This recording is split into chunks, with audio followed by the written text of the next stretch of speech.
Today, we're in the small and sleepy village of Metamora, Ohio, home to 20-year-old Sierah Joughin, a student at the University of Toledo Junior College of Business.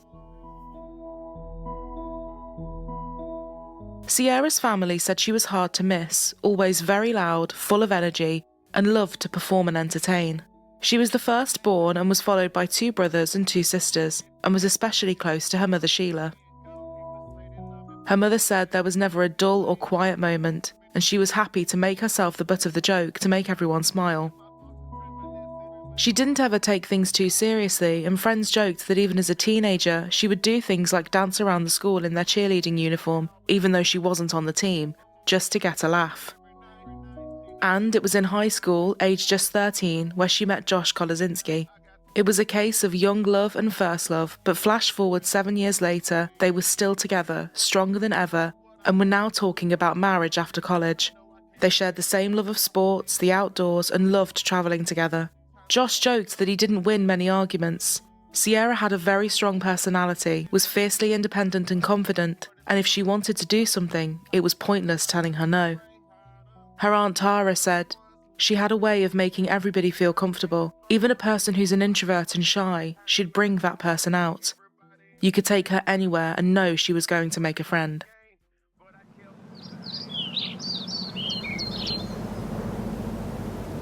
July 19th, 2016, 6:30 p.m. With all the winding country roads and lovely views, Metamora was the perfect place for Sierah and Josh to go on long walks and bike rides. Sheila had wanted her daughter to stay in that day and talk about plans for after college, but Sierah had just got a new purple bike, and with the lovely summer weather like this, she didn't want to sit inside. Sierah and Josh spent the afternoon together at his house, but it was now time for Sierah to head back. Josh took his motorcycle and Sierah was on her new bike. Josh filmed 2 videos of them and uploaded both to Snapchat at 6:43 p.m. It was about a 7-mile ride back to her mother's, and with just a couple of miles to go, Sierah told Josh he could turn around and head back. She could do the last bit by herself just fine. It was a gorgeous, warm evening and still really light outside. Josh carried on alongside her for a few more minutes, but the ever-independent Sierah kept saying he should turn back and not worry about her. He finally agreed. They kissed and hugged goodbye, and Josh told her to text him when she got back. He stood and watched as she pedalled off into the distance along the cornfields. But the peace and calm would soon be shattered. Josh, at home and waiting for the message, started to get nervous as his phone remained silent. A few hours passed and he eventually called Sheila, but she was out at the time and assumed her daughter was either still with him or already at home. As the temperature dropped and the sun started to set, a wave of panic washed over everybody as they realised that all this time they had completely crossed wires. Sierah's phone was now going straight to voicemail. She had been wearing shorts, a neon-coloured tank top, and her Fitbit, and her bike was a distinctive bright colour too. The problem was it was now really dark, and there were miles and miles of cornfields along the route she had been going down. A daunting search lay ahead. If she was lying somewhere in a field, potentially hurt or having been in an accident, would they even be able to spot her? After an hour of driving around and calling her name, it was time for the police to get involved. They needed helicopters and dogs for this kind of area. At 11 p.m, a missing persons report was filed, and by 3 a.m, everybody was out looking for her. Shining their torches around vast, dark fields, where everything looked the same for as far as the eye could see, was seeming really hopeless. But then, suddenly, they saw the light bounce back at them. Something was reflecting. It was Sierah's bike. On the ground nearby, they found some odd items, none of which were Sierah's. 2 pairs of sunglasses, a screwdriver, and a small fuse box. They also saw some tracks that looked to have come from a motorcycle. There were broken corn stalks, and some of the stalks had blood on them. There had clearly been a struggle, and it looked as though Sierah had been forced off the road. It was less than 500 feet from her home. They taped off everything coming in and out, and the FBI were called in too. One of the agents said, It made the hair on the back of my neck stand up. You just had this eerie feeling that you knew that this was an abduction site. Given the fact that she was last with Josh and the motorcycle tracks were found, he was the first person to speak to, but he was immediately ruled out as a person of interest. He had proof he was at home and was absolutely riddled with anxiety, worry and guilt about her doing the last bit by herself. Detectives started looking at her phone and Fitbit data instead, but there was really nothing to go off. A single ping from her phone pointed to a few miles from where her bike was found, and there didn't appear to be anything there. Detectives said they now had to consider the scary possibility that maybe she had been snatched as part of a sex trafficking ring. Areas just outside of Metamora had been known for cases like this, with young women being abducted and later found as far out as Las Vegas, thousands of miles away. And the concern was, this was a rural and empty area, with miles and miles of country road, and not a single camera anywhere. If she had been abducted hours beforehand, she could be hundreds of miles away by now, with no technology to track her. As her family watched as the tape started to cover the roads, police said they couldn't tell them anything. They were keeping what they had found near her bike under wraps, so all her family could do was carry on making calls to Sierra's friends, classmates and the local hospital, praying that at some point someone would pick up and give them the answer they wanted. She was fine, her phone battery had simply died, and everything could all be easily explained. Police then got a call from one of the locals. On the night Sierra had gone missing, he had been driving with his son when he spotted a black motorcycle helmet in the road. He thought nothing of it, but threw it into the back of the truck. Now he wondered if it could be connected. A closer look showed there was blood on the helmet, and it was sent away for testing. It was now 48 hours into the search, and an increased reward of $100,000 was being offered for any information. Investigators were going door to door, which in an area like this wasn't actually taking much time, due to the fact it was mainly farmhouses and not that many of them. They soon came across a dilapidated old property with a couple of barns attached, sitting on an acre of land. It was home to 57-year-old James Worley, who ran a repair shop from there with his brother and, until recently, their late mother. James opened the door, and it was instantly obvious that this was an inconvenience for him, and he wasn't happy to stand around and chat. He was argumentative and abrasive. I know we just kind of showed up, so we... Well, yeah, you kind of showed up. It's a bad reason that you're here, obviously. Yeah. I do the best I can each day with what I got, which ain't much. But I'm not out there stealing chicks, robbing chicks, stealing people. They asked him where he was on the night Sierra went missing, and, to their surprise, he admitted to being in that exact area. He said his motorbike had broken down, and it just so happened to be where Sierra's bike was. He said he debated on using it to get home, but decided against it, and instead pushed his all the way back. He said on the way he dropped his helmet, his screwdriver and the fuse box, but he definitely hadn't seen Sierra anywhere in that area. One detective said it was such a wild story that he had to stop his jaw from falling open.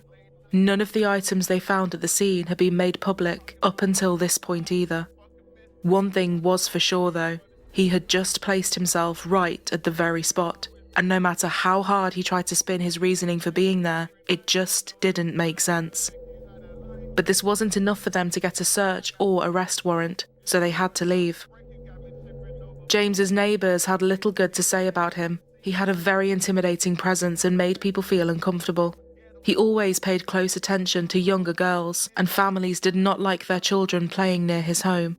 One neighbour said, "You knew who he was and where he lived, but you didn't know anything about him, just that something was strange." Back at the station, a background check on James gave them a good reason to get that search warrant. He had actually been released from prison in 1993 for abducting a cyclist called Robin Gardner. He was in his truck and forced her off the road about 20 miles from where Sierra had gone missing.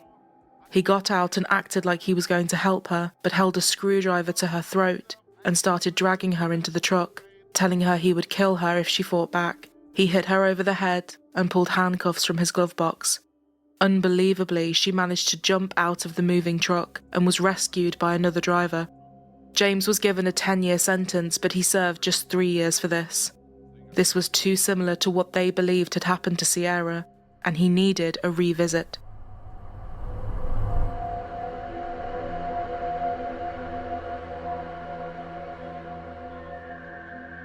Back at his house, they wanted to look around the barns. In the one furthest away from the house, they saw a green crate on the ground, which had been covered by stacks of hay bales. Inside the crate was bags and bags of women's underwear and clothing which he had labelled up. Some had blood on them. James started to visibly panic, telling them it was too hot inside and everyone needed to leave to get fresh air, but they weren't going anywhere. As they looked closer, the walls of the barn had bloodstains on them. They found handcuffs, zip ties, rolls of duct tape, rope, weapons and masks, more of which was later found in his truck. There were cameras hidden around the barn too, and a blood-stained mattress. A piece of plywood was stacked against the wall, and when they pulled it back, it was covering a hole in the ground. It was actually a freezer that had been buried in the ground. It was lined with a blood-stained carpet, and there was an intense smell of chemicals coming from inside it. This barn was, put simply, a torture chamber, a house of horrors. James's answer to all of this? At first he said the underwear and other things were probably left by an ex-girlfriend. Then he told them he was trying to set up a production company to shoot X-rated films, and this was his set. As the officers stared at him in disbelief, James blurted out, "I've been around the block. Would I leave any evidence whatsoever to be found?" There wasn't a chance that any of what he said or what they found was going to fly, and detectives placed him in handcuffs. They definitely now had probable cause, and he was arrested on suspicion of the abduction of Sierah. In the main house, they found a letter he had written to his court-appointed therapist, saying he had learned a lesson from each abduction, and the next person he did it to, he would bury.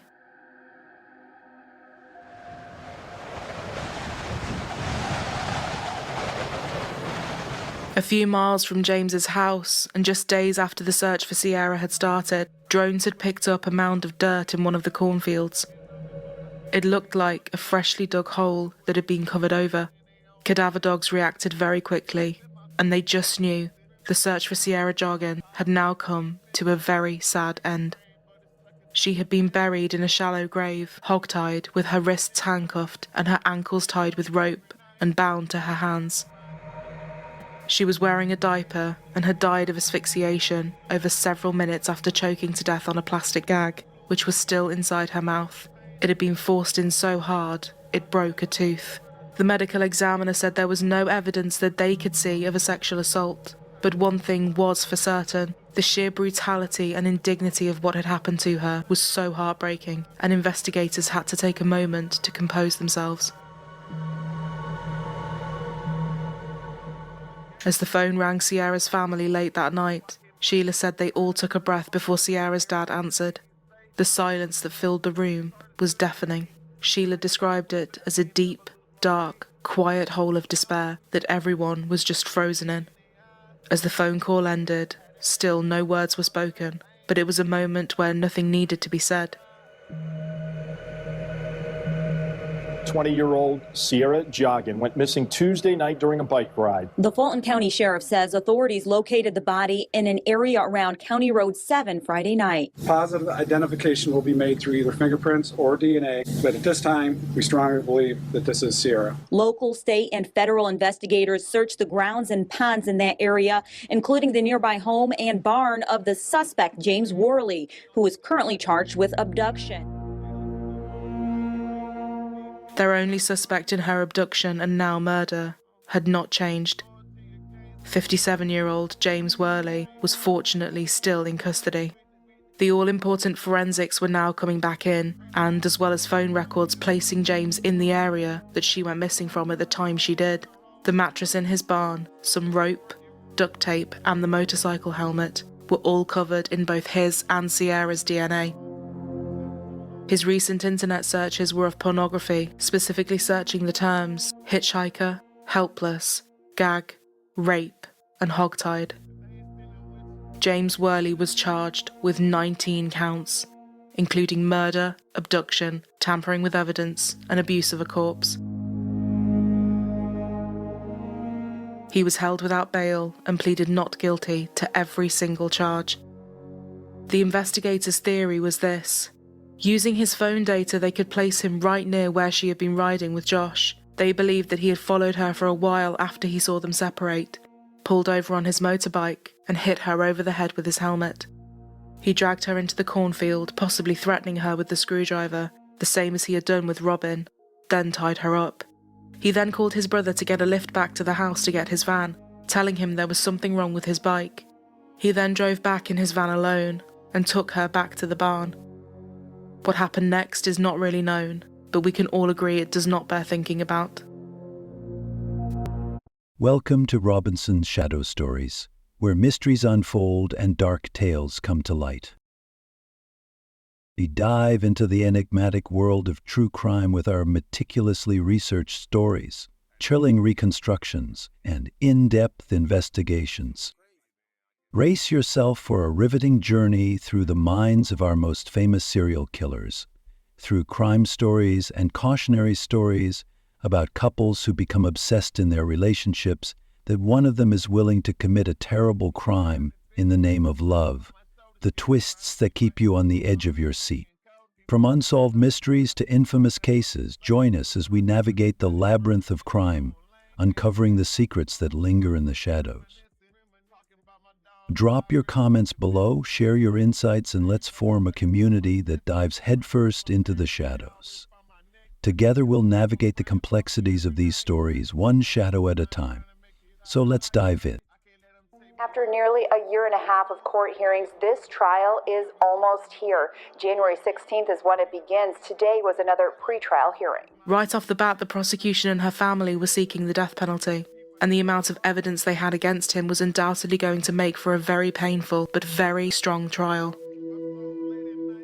His lawyers were trying to prove that someone else had been there, as there was some unknown DNA under Sierra's fingernails, and they said if someone else was involved, you couldn't say with certainty whether James was the killer or the accomplice. But this DNA could have come from literally anything, and the DNA found inside his barn was all the defence was focused on. His barn and what he did to Robin all those years ago told them everything they needed to know. They called numerous people to the stand, including Sheila, Josh, and Robin, who had survived James's attack back in 1990, while James's team called only 2 people. Get in the truck or I'm going to kill you. The harrowing testimony of Robin Gardner, a woman abducted by James Worley in 1990. Gardner didn't want her face shown, but recounted the details of July 4th, 1990. Didn't fight, but I struggled to get away and begged to get away.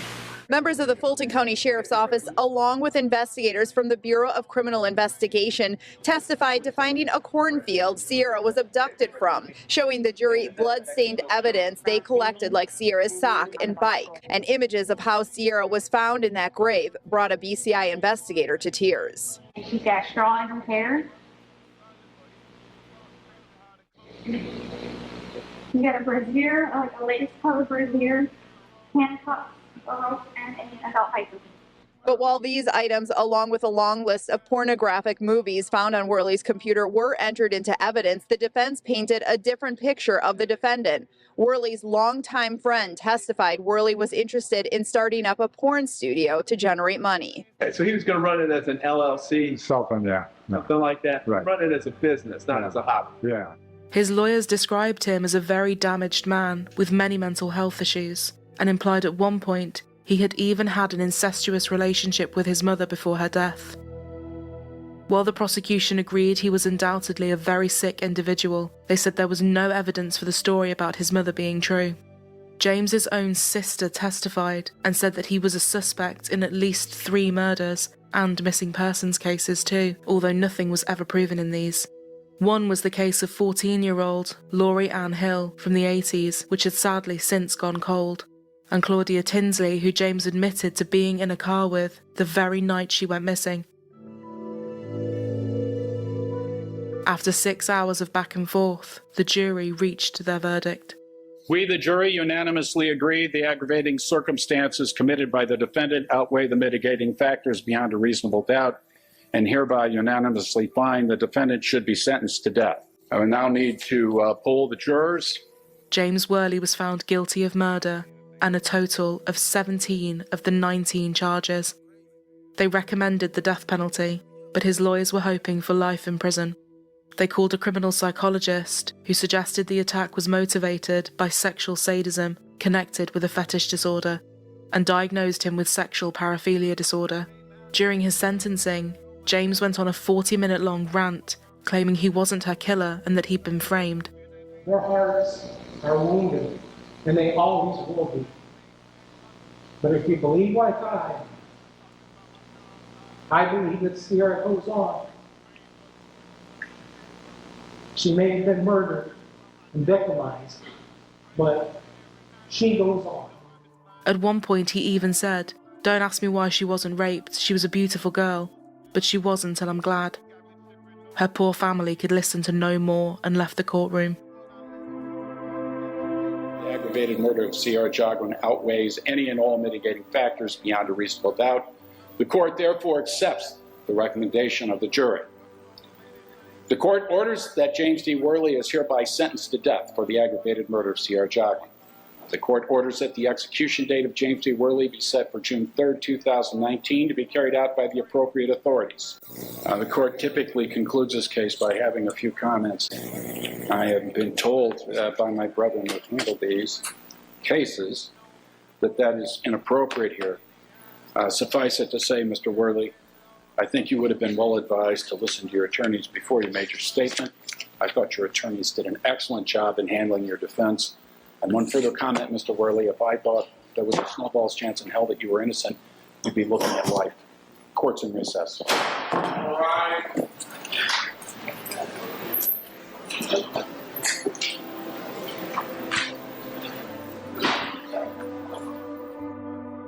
The judge agreed with the jury's decision. James Worley was sentenced to death, and his execution date was set for 2019. But because he quickly appealed, this was pushed back. His appeal was, of course, denied, and he is now scheduled to be executed on May 20th, 2025. All right, this is going to not be easy, but I'll get through it. So, needless to say, this has been a long 4 weeks. Having to sit through the detailed testimony, piles of evidence, and the learning of what this killer and past violent offender, which is really important to us, past violent offender, did to our beautiful Sierra, was gut-wrenching. Our hope through this painful process was to find justice for Sierra. Justice for her abduction and murder, justice for our family, and justice for the amazing community that so many of us live in. I want to express to you how pleased we are that justice has been served today, and this murderer was found guilty on all counts. In a wrongful death lawsuit, Sheila was granted James's property as well as $3.6 million.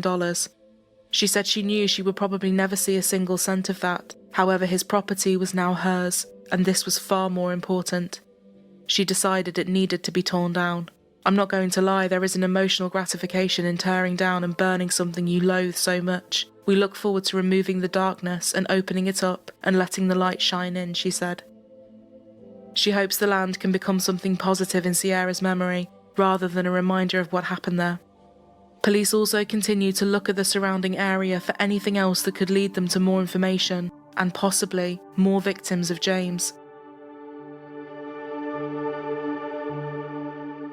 December 2018 witnessed the unanimous passing of Sierra's Law, Ohio Senate Bill 231. The law established a database which is accessible to both law enforcement and members of the public, and enables them to identify the presence of violent offenders in their neighbourhoods. It also allows police to interview potential suspects within the first 24 to 48 hours after a person is reported missing. By 2021, more than 2,000 offenders were registered in the database. And a question that still remains to this day was, did James have any other victims as well as Robin and Sierra? Police believe, yes, he did. They continue to look into his background, cold cases, and any claims made against him. Robin said, "I don't think anybody like him can go 26 years without doing what he did. because you don't just do it and then suppress it and then do it again. For a logical, normal, sane person, that just doesn't make sense. I know his strength and anger.